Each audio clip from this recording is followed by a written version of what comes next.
Olá, muito bem-vindos, muito bem-vindas, bem-vindes. Meu nome é Jaqueline Cardoso e esse é o RecCast. Essa é a Leandra, que também vai apresentar o RecCast comigo. E hoje o nosso tema é Mulheres no Audiovisual. E hoje a gente trouxe duas super artistas aqui de Brasília, que é a Carol Matias e a Natália Brandino. Eu vou falar um pouquinho de vocês aqui. A Carol Matias é diretora e fotógrafa, né? E a Natália Brandino é produtora executiva, né? Faz parte de alguns coletivos também de cinema e audiovisual, né? Aí eu queria que vocês se apresentassem um pouquinho melhor pra gente também. Então, boa tarde, gente. Boa Obrigada tarde. pelo convite. Prazer é nosso. Obrigada. Então, eu me chamo Carol, eu trabalho aqui em Brasília desde 2010, né, com documentários. Comecei com direção de fotografia, os projetos de guerrilha da Universidade de Brasília. E hoje também eu assumo algumas direções, né, ou co-direções também de alguns projetos. Então, essa tem sido minha trajetória até aqui. E, além disso, eu também dou aula no Centro Universitário IESB, né? Dou lá aula de documentário e de oficina de produção audiovisual. Então, continuo nessas duas frentes, né? Tanto da lida ali no cinema, como também da docência. Legal. Oi, gente. Tudo bem? Boa tarde, bom dia, boa noite. Eu me chamo Natália Brandino, né? Eu sou produtora executiva. Comecei em 2012, não na produção executiva, comecei como controller. E aí acabei encontrando um caminho aí na produção executiva e passeando pela área da produção em algumas outras funções. Também fiz algumas pesquisas voltadas a mulheres no audiovisual. Mas resumindo, é isso. Tendo como base esse tema, né, que a gente trouxe, né, a gente trouxe uma pesquisa, né, sobre essa questão da mulher mesmo dentro do audiovisual, né? Então a gente sabe que estatisticamente, né, o número de mulheres, né, em cargos de chefia, né, dentro do audiovisual ainda é muito pequeno, né? Aí eu queria que vocês falassem um pouco assim dessa visão de vocês, né, e do que vocês experienciam, né, como diretor e como produtora executiva, assim, em relação a essa questão mesmo, né, dessa inserção das mulheres especificamente dentro desses cargos, né, de direção e tudo mais dentro do audiovisual, né? E se existe também essa questão de diferenciação, né, em relação a regiões, né, especificamente de Brasília e Brasil, né? Eu queria que vocês falassem um pouquinho sobre, assim. Acho que mulheres no audiovisual é um tema muito interessante porque desde 2015 a Ancine tem trazido alguns dados sobre como tem sido a presença das mulheres nos principais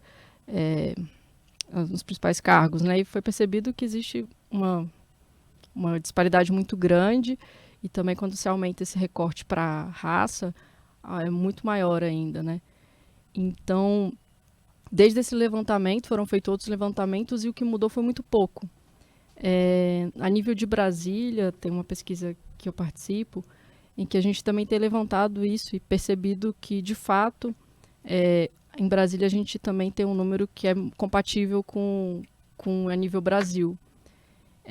Então, existe essa disparidade, mas existe também o fato de que a gente tem conseguido cada vez mais mulheres estarem em áreas que eram predominantemente masculinas. Direção de fotografia, que era uma área que é predominantemente masculina, aos poucos vem ganhando, né, um espaço, entendendo que existem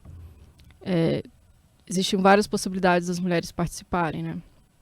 Então, acho que existe uma evolução um pouco demorada, né, porque existe muito tempo que o audiovisual tem se profissionalizado no Brasil, com várias políticas, tem tido políticas públicas para igualdade de gênero, por exemplo, o Fundo de Apoio à Cultura, ele agora tem pedido nos próprios editais a necessidade de igualdade de gênero nas fichas técnicas, então isso já começa a criar uma mentalidade em que os próprios proponentes, na hora de inscreverem os projetos, já têm que pensar nisso. E isso é fundamental, né? Como vindo da política pública, essa transformação. Mas acho que a Carol também pode contar um pouco mais da experiência dela. Eu acho que pegando esse gancho assim, que a Natália traz, né, das pesquisas e desse avanço, acho que o mercado hoje tem mais mulheres não à toa. Acho que muito mais pela luta das mulheres do que pela boa vontade dos homens, Sim, né? Assim, com certeza. então, eu faço parte do coletivo DAFB, né, em nível nacional, um coletivo de diretoras de fotografia. Começou como diretora de fotografia, hoje abrange mulheres e pessoas trans de todas as cadeias, né, da direção de fotografia. E esse coletivo nasce, acho que é legal pontuar o nascimento do DAFB para a gente entender o quão desigual, né, era esse cenário alguns anos atrás. O DAFB ele nasce de uma lista dos 20 talentos da direção de fotografia, sendo que os 20 eram homens, numa revista, né? Então, o mercado estava atento para esses 20 homens, em detrimento de deixar muitas mulheres de fora, né, desse grupo. Então, nisso nasce esse coletivo, e na esteira também do DAFB, muitos outros coletivos regionais, né, também vieram.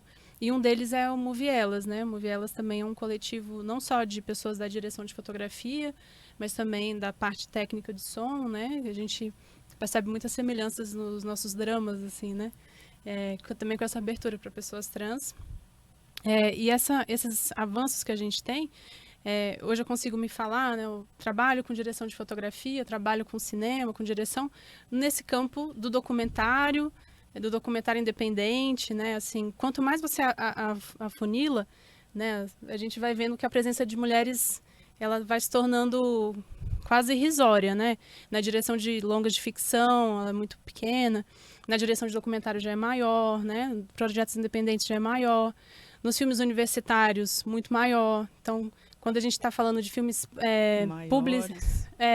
maiores, com mais orçamento, a gente vê que as mulheres vão sendo deixadas de fora. E uma coisa que muda muito para a gente nesse sentido é chamar outras mulheres para trabalhar, né? Quando você tem uma oportunidade, você chama outras manas, outras pessoas também que estão em volta desse mercado, mas que não conseguem furar a bolha, né? Para fazer parte. Esse é um esforço do DAFB, tem sido também um esforço da gente aqui da Movielas, né? Aqui no DF. Mas ainda a passos lentos, né? A gente não consegue ter uma presença marcante no mercado, por exemplo. Porque é isso, muitas vezes a gente é tirada como o pessoal que reclama, as meninas que estão se organizando. Então, assim, não é uma resistência muito, muito simples de ser feita, né? Assim, é uma presença que incomoda, que tira algumas pessoas do lugar também. Mas eu acho que tem acrescentado muito mais, inclusive, aos nossos colegas, às produções, né? Então, a gente vai devagarzinho, mas vai entrando aí. Não, e assim, nesse sentido até tem o Instituto da Angela Davis, né, nos Estados Unidos, em que ela fez uma pesquisa e mostrou por números que, olha, as mulheres que dirigem também dão dinheiro, também dão bilheteria. Mulher Maravilha, ela começou a trazer na época não era Mulher Maravilha, mas alguns exemplos em que ela foi daí que ela criou o Instituto, né? E daí que ela começou a trazer, olha aqui, gente. Não, existe essa falsa sensação que mulher não traz dinheiro, não traz público, que não consegue, não entrega, justamente por um ambiente super machista, justamente por um ambiente super retrógrado. E no Brasil não é diferente. A gente tem De Pernas pro Ar, que é um bom exemplo de bilheteria. A gente tem alguns outros bons exemplos também que entram na contramão dessa perspectiva de pensar que mulher não faz dinheiro. Então, assim, é um ambiente que aquilo que eu até comentei mais cedo com vocês, antes da gente entrar, um ambiente que a gente está em transição, que é um ambiente de transição, é um ambiente que tem ainda muita coisa para ser, muitas barreiras que a gente encontra para poder conseguir passar, mas todo mundo em conjunto conseguindo fazer pequenas ações e que reverberam em grandes ações, vai começando a mudar o ambiente. E aí não começa a deixar... Peraí, é estranho você assistir uma obra e não ter pessoas negras nessa obra. É estranho você assistir... Tá num set e não ter ninguém negro no set. É estranho. Você começa a achar... Não é estranho não ter mulher na equipe. Então você começa a achar um monte de coisas estranhas. A partir da que você vai criando essa percepção de várias coisas, todo mundo vai construindo uma certa forma, refletindo o que é a sociedade, né? A sociedade é diversa, nós somos diversos, então assim, mas é um ambiente de transição. A gente anda a passos bem devagar, mas anda. E que também eu ouvi essa inversão, né, de historicamente as mulheres ocupavam os espaços maiores em Hollywood, né, pegando assim historicamente, e a partir da questão econômica é que isso se inverteu, né? Então, um dos dados também mostra que as mulheres produzir isso que a Carol falou, né? Que é mais a quantidade mesmo, as mulheres estão mais na questão de documentários e filmes menores, e quando você passa para filmes longas e ficções, isso também vai diminuindo bastante, né?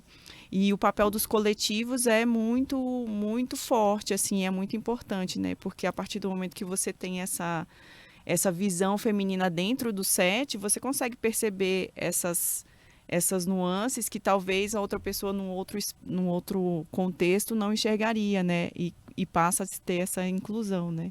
Então, aí mudando um pouquinho aqui, né? Voltando, né? Dentro desse contexto mesmo da presença feminina, né? O que levou, por exemplo, você, Carol, a se interessar pelo cinema?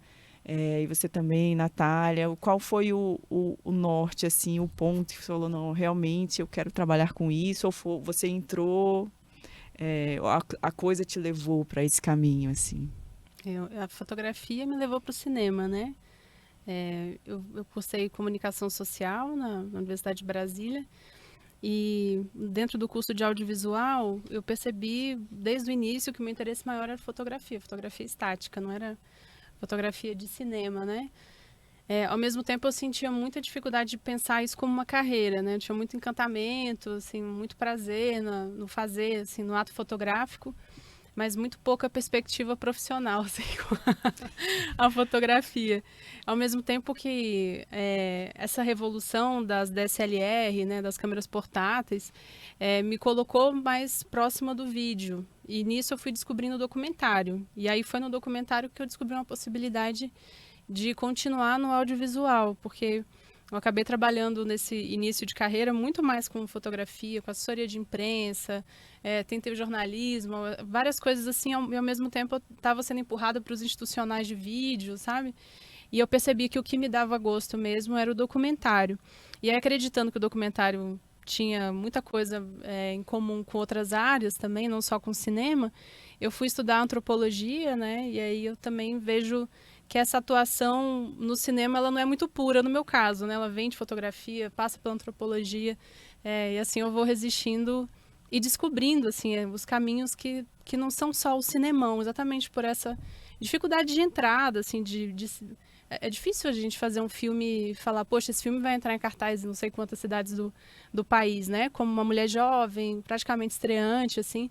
Então, eu tenho buscado também outros canais, outros veículos que vão me tornar mais próxima do público, né? Procurar também outros canais que não sejam só o grande cinema, né? Porque eu também acho que eu não tenho tanto romantismo em relação a isso. Acho que principalmente porque nas narrativas das minhas colegas que tiveram esse trabalho, assim, que foram fazer aquela escadinha de segunda assistente, primeira assistente, depois direção de fotografia, eu percebia que, por um lado, você tem um glamour muito grande de trabalhar com cinema, mas por outro, assim, um labirinto também de muitas coisas estranhas acontecendo no meio profissional. Isso nunca me atraiu muito, não. Acho que eu tive pouca resistência, assim, nesse sentido. Mas, ao mesmo tempo, procurei esse caminho mais acadêmico, né, assim, da pesquisa também. E aí eu vou, acho que fazendo um tipo de cinema meio artesanal, assim, procurando nesses documentários, interferir de alguma maneira, buscar as histórias que fazem sentido para ser contadas. Acho que uma das coisas que me motiva a fazer os filmes que eu faço é pensar que eu tenho que fazer os filmes, assim. Acho que não, assim, eu acho que esse filme eu tenho que fazer, assim. Acho que eu tenho um acesso aqui, eu tenho um incômodo, essa ideia não vai embora, então eu tenho que fazer esse filme, né? Muito mais do que uma grande romantização do cinema, assim. Eu acho que o audiovisual ele tem mesmo que a gente tem que perder esse romantismo e tem que chegar na mão de mais gente, encontrar outros canais, entrar no cineclube, sabe, assim. Eu vejo que também tem outras vias de circulação do audiovisual que me interessam, principalmente nesse sentido da distribuição de impacto, de chegar nas comunidades e fazer o filme penetrar ali e criar suas próprias histórias, né? Conversar com outras pessoas. Então é por aí, assim, meu caminho. Muito legal, inclusive, de ouvir. Mas já comecei um pouco parecido com o que você indicou, né? Mas um pouquinho diferente também. Eu comecei no cinema um pouco por acaso, porque sou formada em administração e eu estava fazendo lá aquela matéria lá de você aplicar o estágio numa empresa e tudo mais, fazer o projeto de estágio numa empresa, e cheguei numa produtora de audiovisual para aplicar o PMBOK, que a gente chama, que é o livro de gerenciamento de projetos aplicado. Eu queria aplicar dentro de uma produtora. E aí me encantei, assim, eu não sabia. Para chegar em administração, eu não sabia que eu queria fazer administração. Antes da administração, eu pensei em fazer comunicação, pensei em fazer psicologia, pensei em fazer publicidade, pensei várias coisas, jornalismo. E como eu não sabia bem o que eu queria fazer, eu escolhi administração, porque é o curso que todo mundo que não sabe exatamente o que quer fazer acaba fazendo.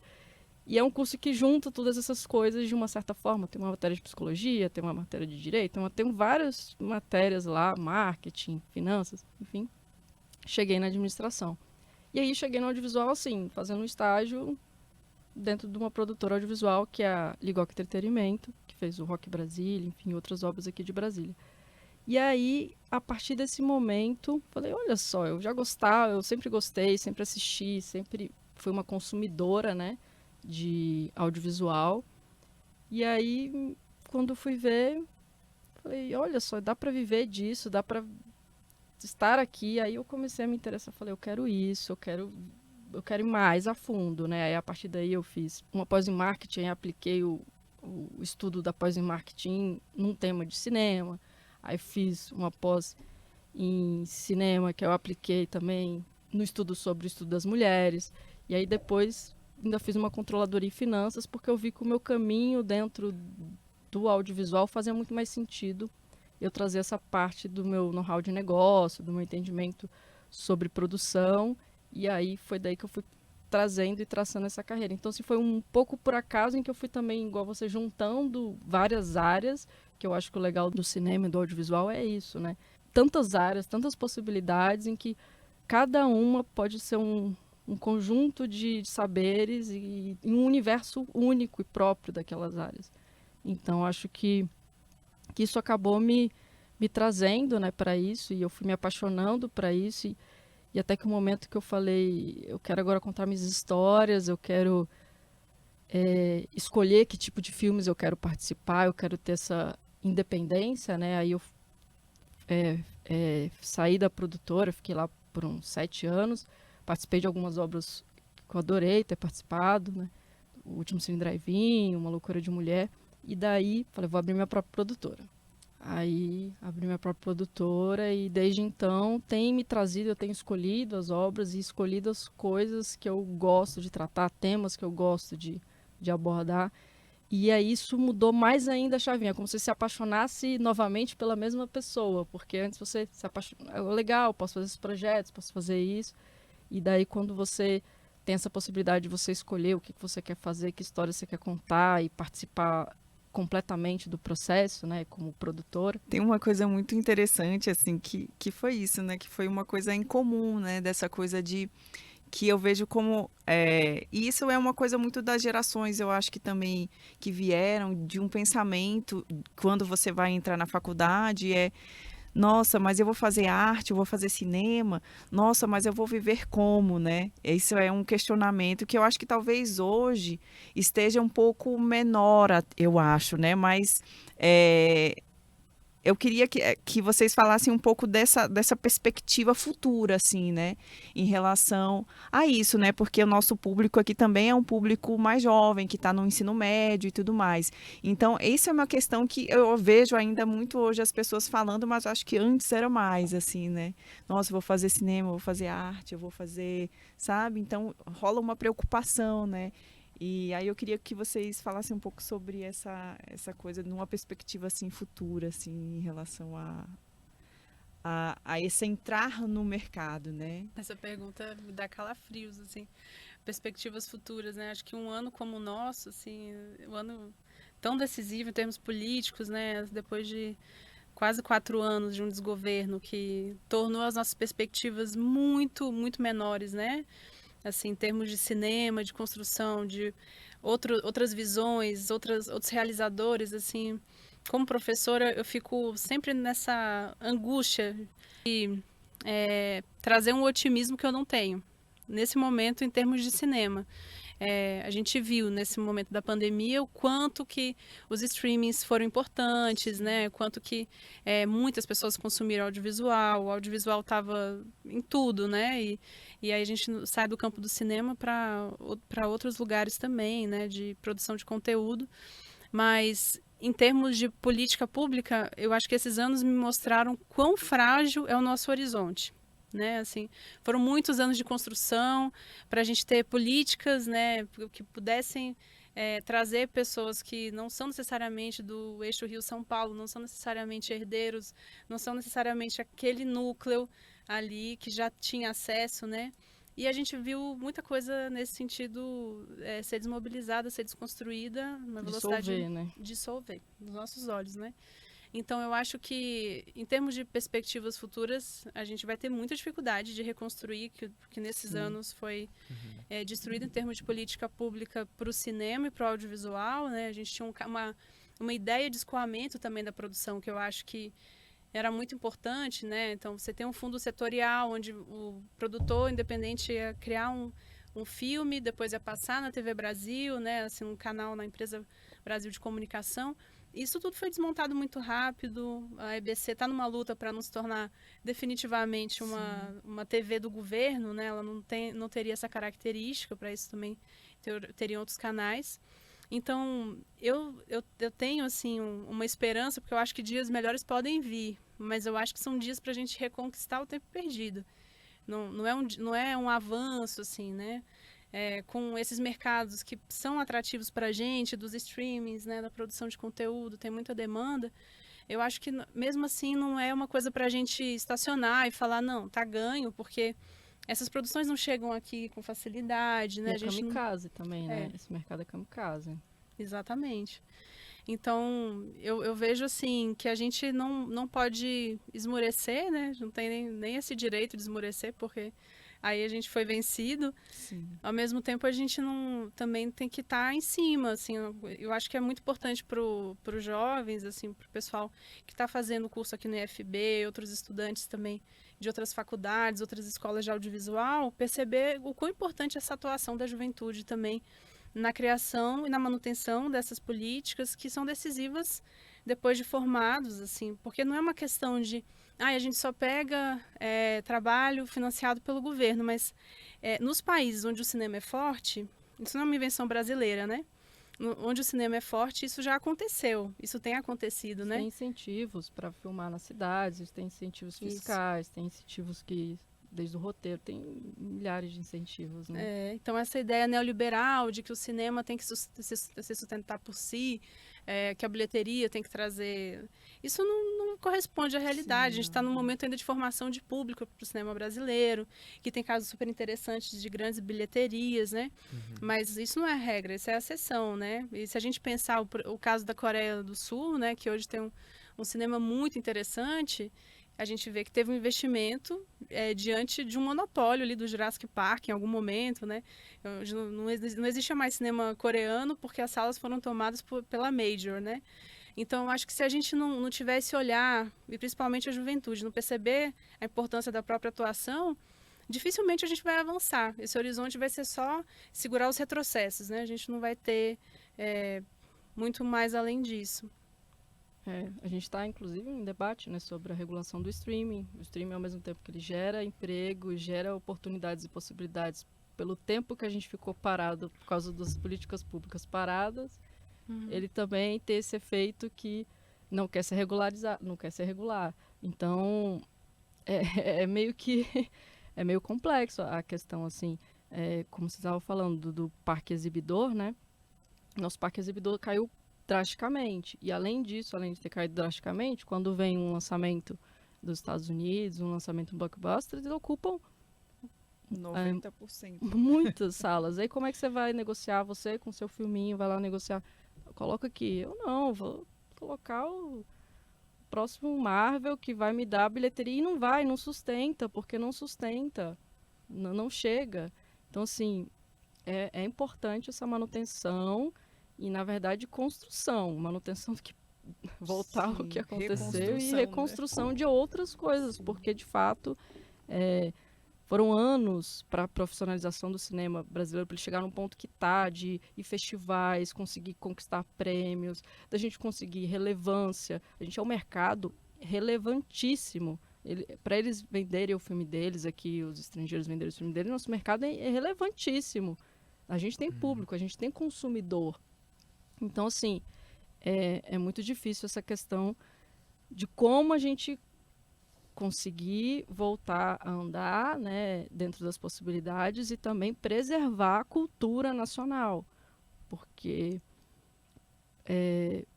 foi muito utilizado, né, nesses últimos anos, né, o patriotismo sem valorização da nossa cultura, sem valorização dos nossos indígenas, do nosso povo, de quem somos. Então, existe toda essa necessidade da gente recuperar essa identidade verdadeiramente patriota, eu coloco entre aspas, porque existe todo o termo pejorativo nesse sentido, né?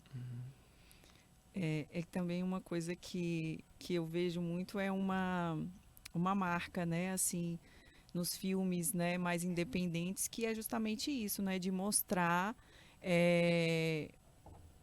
coisas que a gente não está acostumado a ver, por exemplo, na televisão aberta ou na tela com uma amplitude, né, vamos dizer assim, né?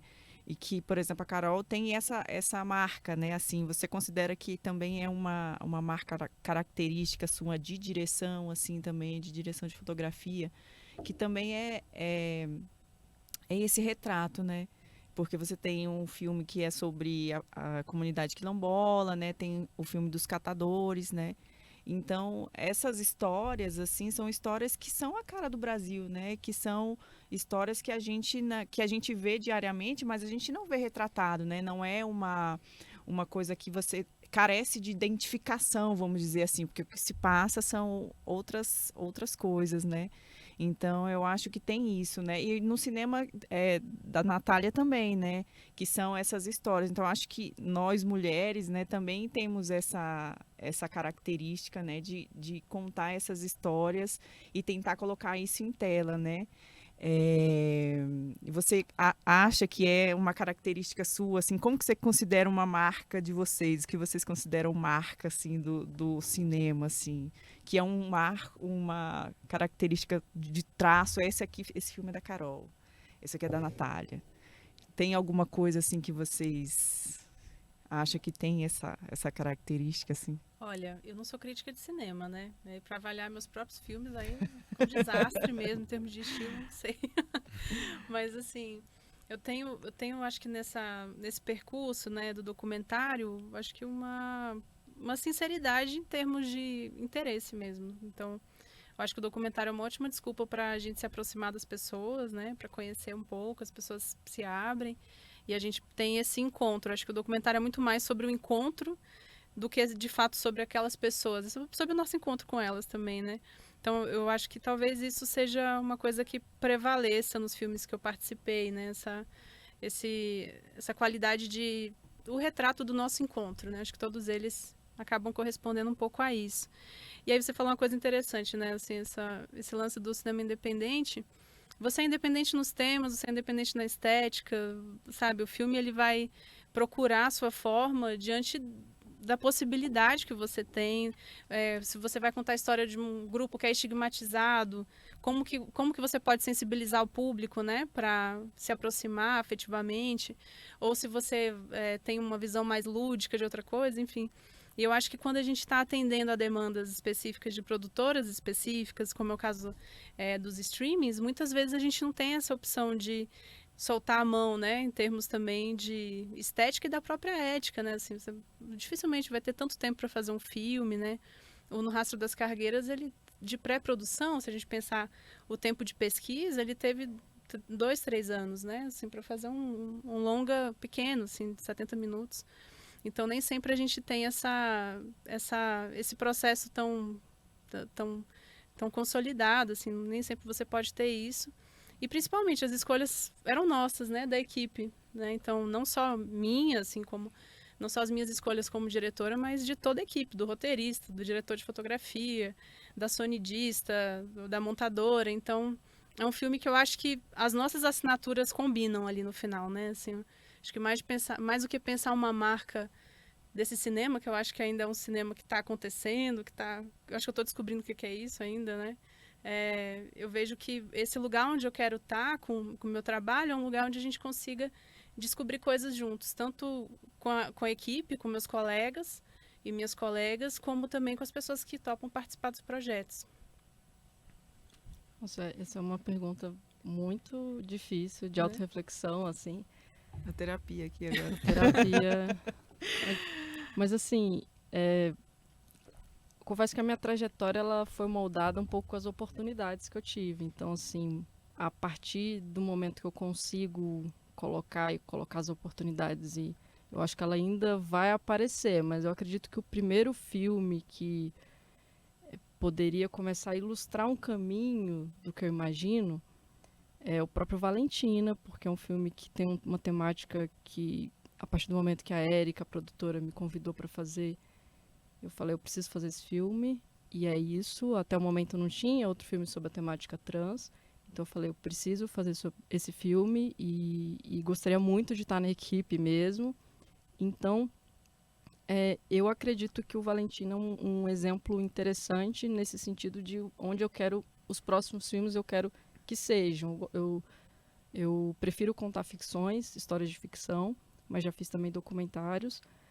Mas o que me agrada, o que eu gosto de fazer é ficção, e se eu puder ter temas que tenham alguma relevância e também que possam alcançar público, eu acho que é mais ou menos essa mistura aí eu digo de alcançar público, de tentar mesmo ser popular, mesmo de uma forma ampla, que eu acho que é essa, talvez esses sejam os meus objetivos, assim, e que essa marca ainda é muito difícil de alcançá-la, diria, mas o Valentina eu acho que é um início da história desse tipo de marca, e com certeza a linguagem, todas essas outras coisas, é muito mais da equipe, do diretor e de todos os outros profissionais que trabalham na produção e na produção executiva. A gente fica um pouco acompanhando, às vezes, e dando pitacos, mas as coisas vão andando conforme a equipe que a gente escolhe, conforme tudo que vai acontecendo. Mas eu acho que ele é um exemplo interessante, assim, da possibilidade do que eu posso ser depois de um tempo. Pureza é maravilhoso. É maravilhoso, Valentina, que isso? Sim, eu não falo do Valentina. Agora que eu fiquei sabendo. Pois é, o Valentino, o Pureza também. O Pureza é um exemplo interessante nesse sentido também, porque é um filme, ele tem um apelo um pouco mais popular, é um filme com um orçamento muito maior, e que ele tem uma temática muito importante, que ele trata do trabalho escravo contemporâneo, que na verdade é o trabalho escravo que existe hoje em dia. Então, assim, esses tipos de filmes eu me interesso bastante, assim. Você quer contar um pouco de Valentina, como foi o processo? O Valentina... Assim, o Valentina é, assim, aquele famoso filme Orgulho, assim, tem vários, poxa, o Eduardo e Mônica também eu gosto muito, assim, tem vários filmes que, Último Cine Drive-In, tem vários que você fala que legal, né, que eu participei. Tem alguns filmes de Brasília que você assiste e você fala, pô, queria ter participado desse filme, porque a gente tem produzido, tem feito as coisas tão bonitas, tão legais, tem conteúdos tão relevantes. Mas sobre o Valentina, ele é uma história muito interessante, porque ele é um filme de baixo orçamento, ele nasceu a partir de uma política pública do extinto Ministério da Cultura, por meio do aquele edital baixo orçamento. em que era escolhido projetos do Brasil inteiro, então, e ele veio de uma produtora de Minas Gerais, então tem esse negócio da regionalização, né? Que é muito interessante, e foi todo filmado em Uberlândia e em Estrela do Sul, então ele é mais regional ainda, não foi feito em Brasília, apesar do plano inicial ter sido para Brasília, mas o nosso orçamento, o nosso estudo de orçamento, a gente viu que não comportava esse tanto de locais, né? Mas ele é um filme que eu gosto muito dele justamente porque ele alcançou resultados e relevantes e também alcançou o fato dele chegar numa grande plataforma de streaming, ter tido muitos prêmios com um orçamento muito pequeno. Então, por isso que eu gosto dele como exemplo, porque eu acredito que você pode fazer um filme, lógico, com um orçamento um pouco maior que o do Valentina, porque foi muito esforço para conseguir fazer um filme desse jeito, nessas condições. Né? Exatamente. Eu acho que a gente tem que ter umas condições muito boas para a equipe, condições legais, né, de poder trabalhar, de filmar, ter um pouco mais de tempo. Eu acho importante isso. Mas eu acho legal ele justamente isso e tem toda essa questão de que são temas que a gente precisa falar, né? Nossa sociedade é diversa, a gente precisa trazer essa. E eu gosto muito dele porque ele ganhou um prêmio de ecumênico, de ele conseguir tocar as pessoas e de diferentes religiões. Então, é uma coisa assim que você fala, que legal, né, ter alcançado esse lugar. Então, é isso. É legal. Valentina é um filme que eu assisto com minha mãe, né? Que eu, como uma pessoa trans, falo, mãe, vamos assistir Valentina, porque Valentina traz uma perspectiva e tal, né? E, tipo, ela super amou, sabe? Minha mãe é evangélica. Uhum. E, assim, vocês trazem uma perspectiva bem interessante, assim, com um olhar diferenciado para a questão da transgeneridade, né? E, Natália, eu queria te perguntar sobre o teu coletivo Arte Aberta e a tua pesquisa que você faz sobre as mulheres no audiovisual e os seus respectivos papéis, né? Primeiro, dizendo sobre o Valentina, é importante dizer que foi dirigido pelo Cássio, escrito pelo Cássio. Foi feita uma pesquisa super bonita com o Pedro, que é um rapaz trans, e a Tiesa, que o Pedro também atua no filme, que é legal. A gente colocou ele no papel de um homem cis. Então, foi legal trazer isso também. Mas sobre o coletivo Arte Aberta, né, eu entrei nele, acho que foi em 2017, ele nasceu em 2016, justamente porque a partir do momento que a Ancine divulga aqueles dados sobre como há pouca representação no cinema, aí há um movimento, assim, tem que ser feito alguma coisa. Eu não participei da criação do coletivo, eu entrei depois, eu procurando, assim, falei, eu preciso entrar num coletivo de mulheres audiovisual, porque é importante eu me juntar a essa luta com as meninas e com todo mundo que está nessa luta.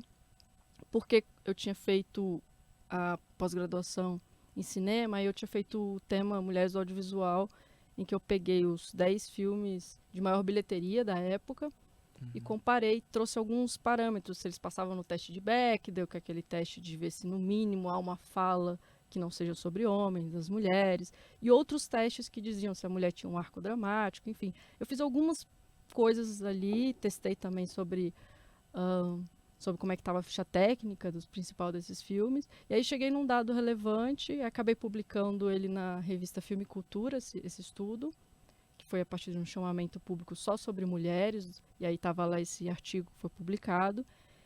E aí, depois de publicar esse artigo, eu falei, eu tenho que fazer mais alguma coisa com isso, eu preciso fazer mais alguma coisa. Não dá para ficar sozinha, formiguinha não avança, eu quero trazer mais esse tema, eu pessoalmente preciso, eu acho que eu posso doar esse meu tempo e essa minha vontade para isso, porque é uma coisa que para mim muito me interessa.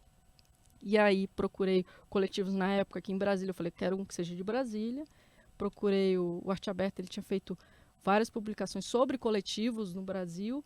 Aí eu procurei ele, aí fui falar com as meninas, falei, eu posso entrar no coletivo? Elas, pode, não sei o que. Aí foi um processo super legal, bacana. Que aí eu acabei trazendo, falei, vamos fazer uma pesquisa juntos? Pegar aquela mesma pesquisa que eu fiz, só que melhorar ela 100%, que eu fiz sozinha, vamos melhorar ela 100% com a galera do coletivo, que são 6 pessoas contando comigo. E a gente falou, o pessoal topou, vamos. E aí eu coloquei no FAQ, submeti, aí foi aprovado o projeto de pesquisa.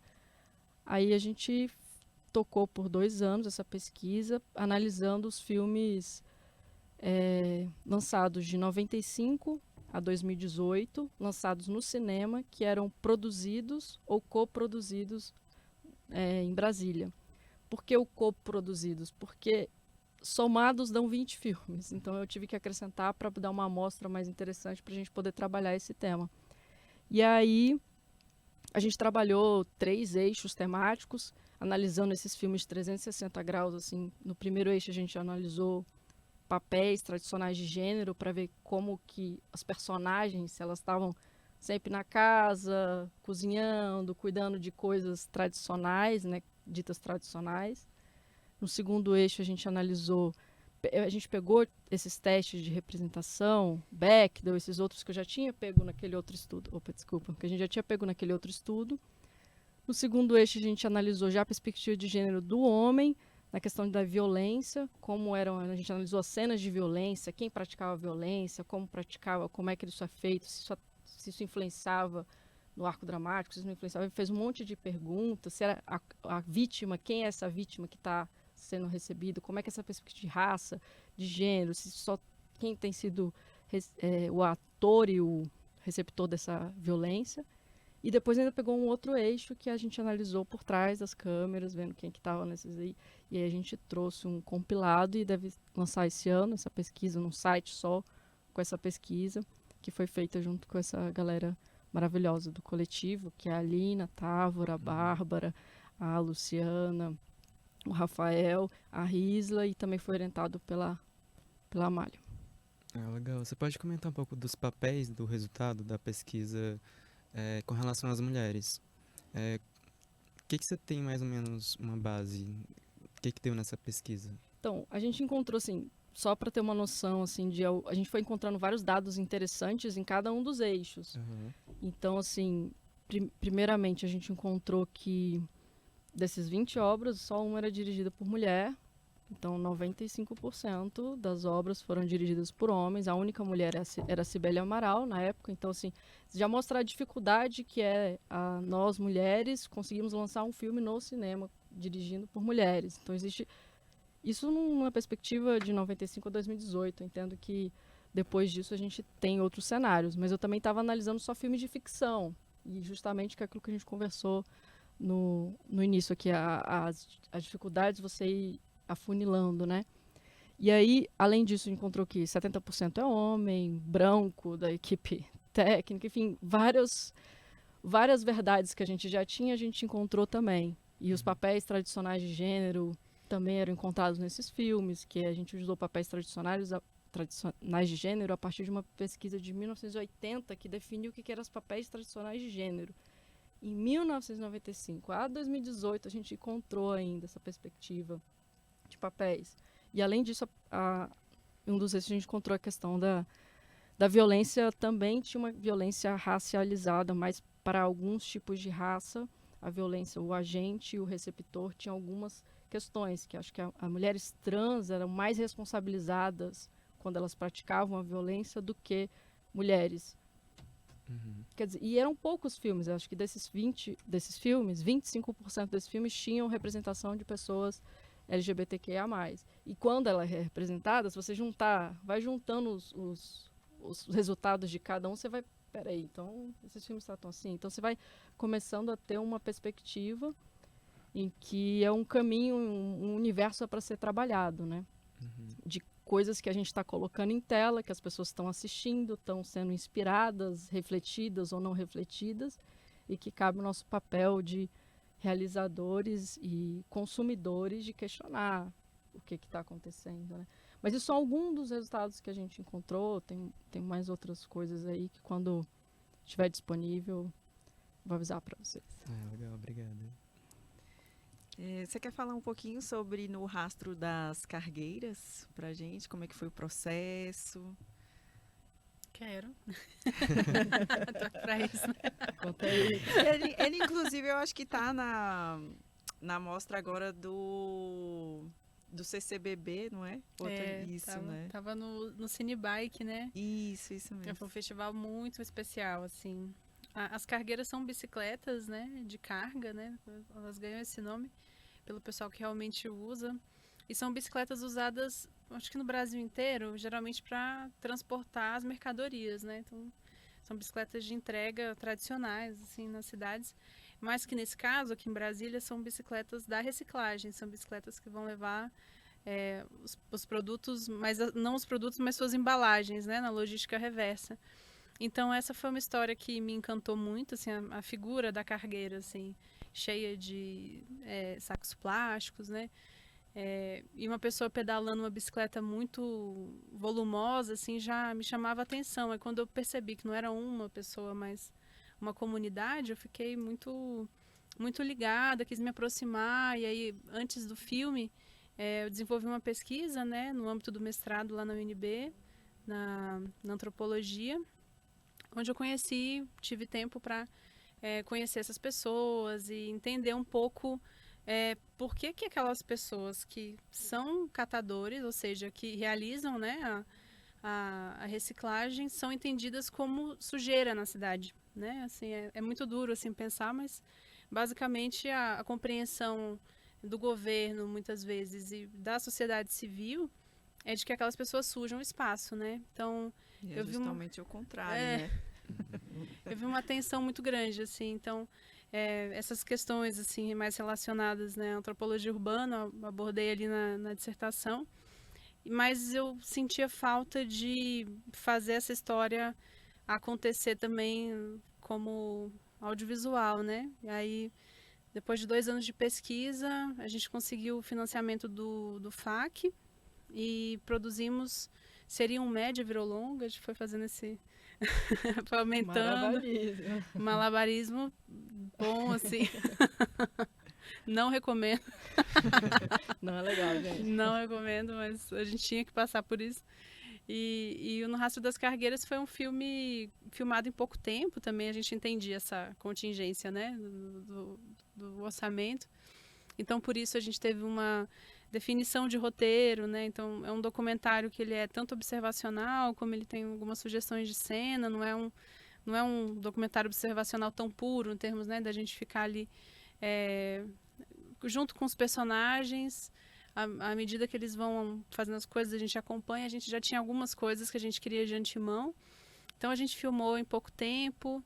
Demorou um pouquinho para montar, e esse filme ele foi lançado durante a pandemia, né? Então, você falou do Cinebike, que foi o festival que estava no CCBB, foi uma sessão muito especial, a do Cinebike, porque ela foi finalmente uma sessão de festival presencial, né?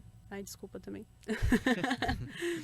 Então, é muito diferente quando você tem o calor do público, né? Então, acho que uma das graças, né, que a gente tem com o cinema é perceber, assim, quando a história acontece para as pessoas e poder conversar e trocar essa ideia. Então, foi uma sessão bem legal, assim.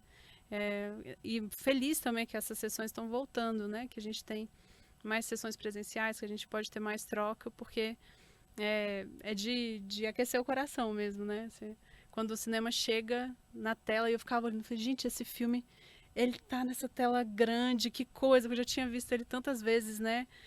Passado online e tudo, aí você tem outra veiculação também. Aí foi bem emocionante, assim. Dá uma outra também perspectiva, né, assim, de quando você conversa com as pessoas, né? Porque cada pessoa também tem porque o cinema tem isso, né? Ele é livre para que a pessoa também faça ali as suas observações, né? Então deve ser muito rico, né, essa apresentação, assim, né? E aí eu queria perguntar para vocês, para que vocês deixassem uma dica, né? Alguma dica para os nossos estudantes aqui, para a gente, né? Aqui, de como adentrar, né? E principalmente nesse recorte feminino, né? Como nós, mulheres, podemos adentrar, né? Nesse espaço, né? Do audiovisual. Então, nós somos aqui um curso técnico, né? De audiovisual. Então, isso é uma coisa muito importante, né? De como é essa entrada, né? Que caminhos que vocês pensam e que vocês podem, né? De repente, deixar de dica. Olha, eu acho que o caminho é o caminho da autonomia, né? Assim, principalmente aqui no curso do IFB, que vocês têm estúdio, tem câmeras, né? Tem um corpo docente super preparado também. Então, acho que é aproveitar essas oportunidades e não esperar uma grande produção te descobrir, assim. O Truffaut fala que você aprende muito mais assistindo filmes, reassistindo filmes, do que sendo assistente de produção, assim. Porque quando você é assistente de produção, te jogam para fora do set, né? Quando você assiste o filme muitas vezes, você entende de decupagem, você entende o que você quer. E eu acho que são duas coisas que eu acho que são importantes para quem está no início. É tanto entender qual é o cinema que te faz brilhar os olhos, como entender que você é uma pessoa capaz de fazer o cinema, né? Não é aquele cinemão, assim. Eu acho que esse encanto com... Nossa, eu vou fazer o Homem-Aranha aqui.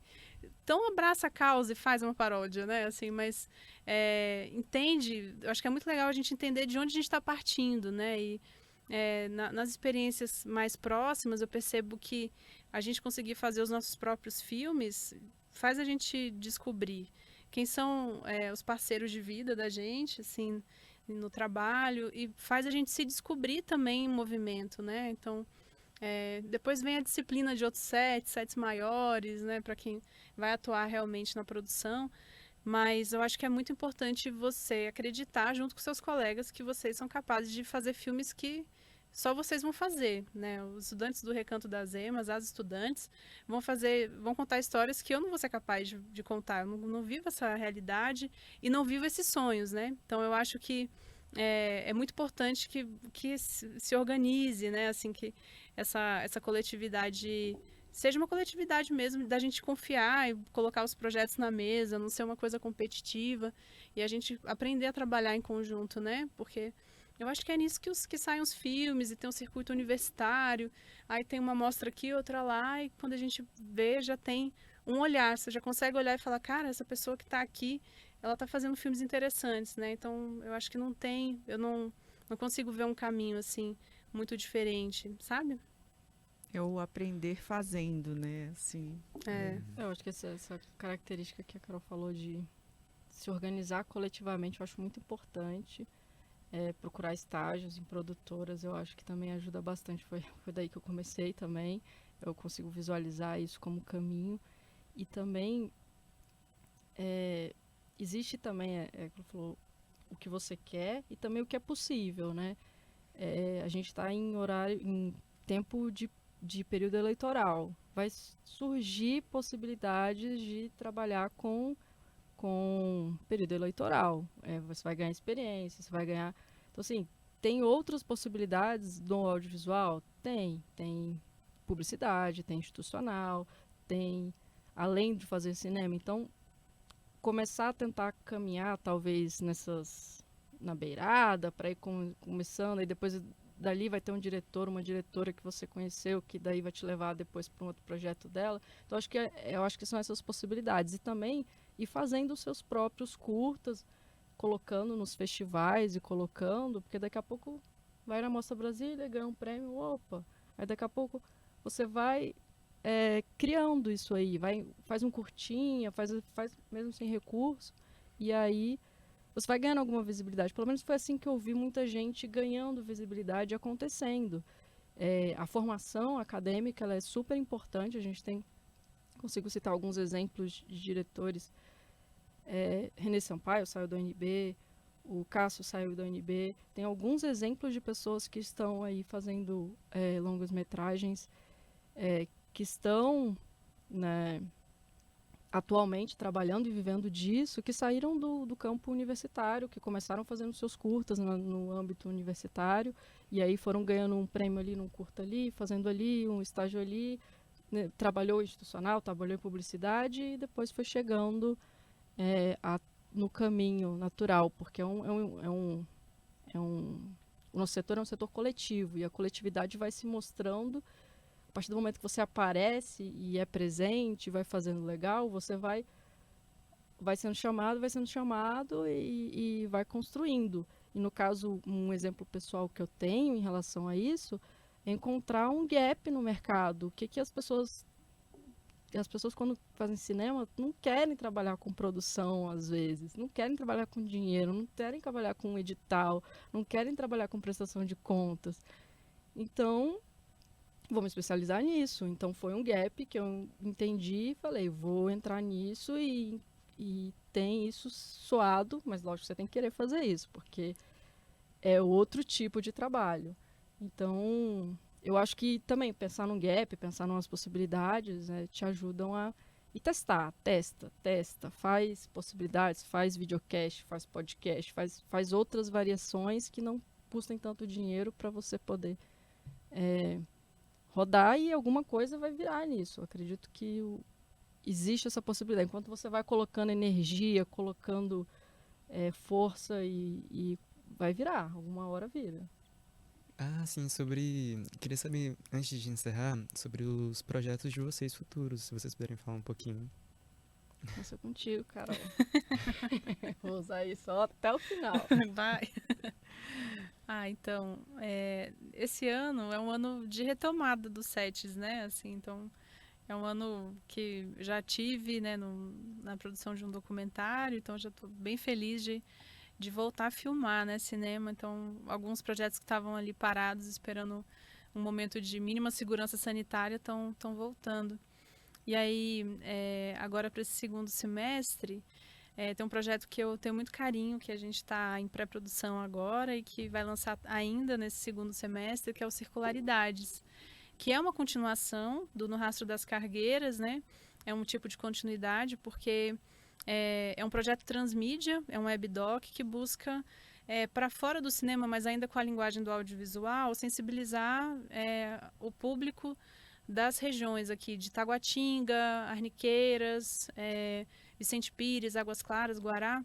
A gente pegou essa macro-região que era onde eu morava na época, né? Para reconhecer os agentes da reciclagem e aproximar essas pessoas de quem gera o resíduo, né? Porque o cinema, o documentário, né, No Rastro das Cargueiras, me deu a chance de lançar as perguntas, mas eu sentia falta de algo mais propositivo, né? Então, junto com a mesma equipe, a gente escreveu esse projeto e logo mais vocês vão poder conhecer o mapa aqui da região também. Não é exatamente a região do Recanto, mas aqui próximo, né? E a ideia é que a gente expanda também para outras regiões do DF. Esse projeto, ele busca também... Ele é interativo, então você pode identificar catadores que estão na sua região, valorizar, pagar a coleta, né, tudo isso, a partir do aplicativo do Cataqui, que é um aplicativo que já existe, né, e que é gratuito para todo mundo, tanto para o catador como para o gerador de resíduo, mas que estimula o pagamento, né, pelo serviço do catador, que é quem de fato presta o serviço para a gente. Então, esse projeto ele já vai sair logo mais, também teve recurso do FAC, e aí a gente pretende, assim, aos poucos levando, assim, essa ideia de não abandonar, acho que o tema, nem as pessoas, né, assim, seguir na aliança, nas possibilidades de ampliar a rede, de mostrar o nosso trabalho e também fazer com que as pessoas tenham uma transformação mais efetiva, né, assim, o audiovisual, acho que ele, nesse campo mais da comunicação, ele pode vir a fazer essa transformação. E eu também estou na coprodução de um curta-metragem com mulheres venezuelanas interiorizadas aqui no DF, que chama Madre. É uma coprodução que fui convidada pela Thalita Carvalho, que é uma documentarista aqui da cidade também. Então, acho que ano que vem a gente tem algumas novidades, né? No final do ano já tem algumas. Ano que vem vai ter mais filme também. Por enquanto é isso. Legal. Legal, vou acompanhar aqui. Maravilha. Pois é, pro próximo ano tem o FAC, a gente já falou algumas vezes do FAC, é importante ressaltar que ele, enquanto o fundo setorial ficou paralisado aí por 2 anos e meio, 3 anos, o Fundo de Apoio à Cultura foi algum respiro que a gente teve, pelo menos na parte independente, né? E Aldir Blanc também, Paulo Gustavo, então tem algumas possibilidades aí. Agora, pro próximo ano, para esse ano tem o lançamento da pesquisa, né? Tem o projeto Curto Podcast, que é um projeto que está acabando a segunda temporada, a gente está acabando de lançar a segunda temporada, que são curtas-metragens de ficção que não foram realizados, que vão virar tipo aquelas radionovelas que nossos pais, nossos avós ouviam. Então, bem um lugar de experimentação, vai ter uma chamada pública, a gente vai chamar as pessoas para as pessoas submeterem os seus roteiros lá e poder depois ser transformado e lançado esse roteiro. Então ele vai para a 3ª temporada, a gente vai começar a trabalhar e começar no ano que vem, eu acredito. E também tem o próximo longa-metragem da minha produtora, que é o Marcos e Arnaldo, que a gente captou recurso agora para o Fundo de Apoio à Cultura. Estamos tentando integralizar o restante do recurso para produzir. E é uma história que vai ser dirigida pelo Santiago Delap. E tem roteiro do Guilherme Sadek, tem produção executiva e produção do meu sócio, Valder Júnior. E é 100% da minha produtora, da Cocria Audiovisual. E ele fala sobre a história de um menino que não queria ser adotado, que mora no orfanato e que ele tem um encontro aí entre esse menino que não quer ser adotado, essas crianças do orfanato, com o lar de velhinhos. E aí tem uma amizade que é construída com um dos velhinhos. O Marcos encontra o Arnaldo e aí eles passam por algumas aventuras. É infanto-juvenil e trata do tema de violência com crianças, né? E também o Arnaldo é um cara que tem deficiência cognitiva, enfim, então vai ser essa relação dessas diferenças de idade, a relação entre eles, a relação da família, ter colocado o Arnaldo no asilo, enfim, alguns temas que a gente vai tratar nesse longa de ficção. Muito obrigada. Esse foi o nosso bate-papo aqui. Eu espero que vocês tenham gostado, né? Foi um prazer para a gente receber vocês duas aqui. E é isso. Espero que voltem mais vezes, né?